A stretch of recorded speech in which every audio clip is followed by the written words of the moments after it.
Batteries are everywhere in electric vehicles and stationary storage, but it's very difficult to understand how healthy these batteries actually are.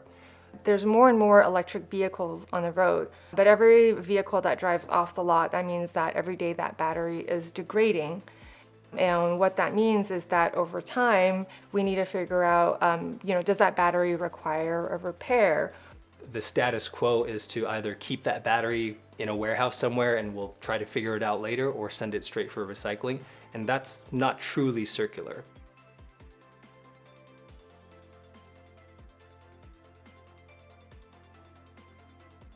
So the first thing we did was go talk to people in the industry to figure out how big of a gap this was and how necessary it was in the market. Like a lot of people that we even talk to now, my first thought was there's no way that Tesla, Ford, Nissan would put out an electric vehicle that's supposed to last, 10, maybe 20 years, not know how healthy the battery is. But in reality, that's actually a huge gap. So what we're producing is a technology that can very quickly and accurately assess the health of these high voltage batteries. And that way we can know this is an A grade battery, this is a B grade battery, or a C or F grade. And then based on those grades, then we can figure out what's the best application for this battery. We do have proprietary hardware and software that come together. So how that works is that the hardware leverages a known scientific technique that is seen as the gold standard on how to characterize batteries. What we've been able to do differently is we scale that up to test not just small batteries that are like half cells or just like the size of a cell phone battery, but the ones that like take up the full bottom carriage of an electric vehicle. And so what the hardware does is it connects directly to the battery, performs a non-invasive test, gathers really rich information. Our software then processes information in real time, and on the software platform, you can actually see a score for the battery. So it can be an ABC or like a numeric score like 74%, which is 74% of the original capacity.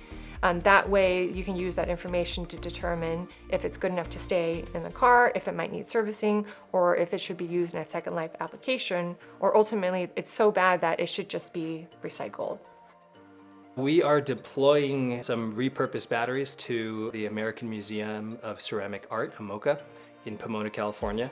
And these batteries are retired from electric delivery trucks. We have a 274 kilowatt hour battery system that's being installed, and this will provide 24-hour resiliency for a section of the museum.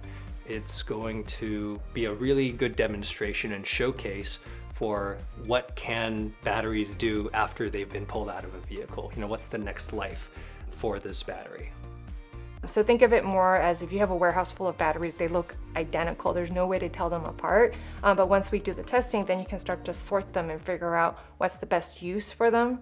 And given how much energy and money it takes to manufacture new batteries, not having to recycle them is actually a huge benefit in terms of reducing greenhouse gas emissions too.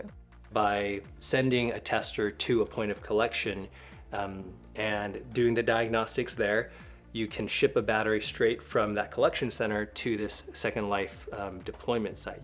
You don't have to ship this battery to a centralized test facility, do all this testing, wait hours, days for this result before putting it back onto a truck and then shipping it back out. So we can really reduce the number of trips and optimize that supply chain, and then by doing that, we can reduce the cost of that entire deployment.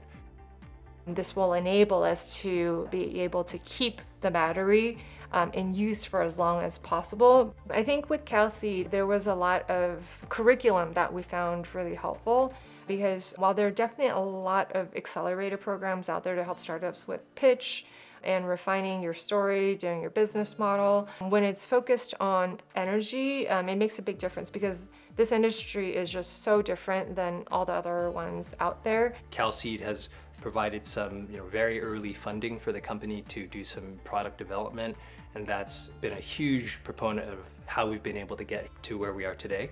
And they've also provided a lot of potential candidates for us. When we're developing a clean energy technology, there's a lot of new things that we're doing, and finding the right people to do those new things is actually a huge challenge.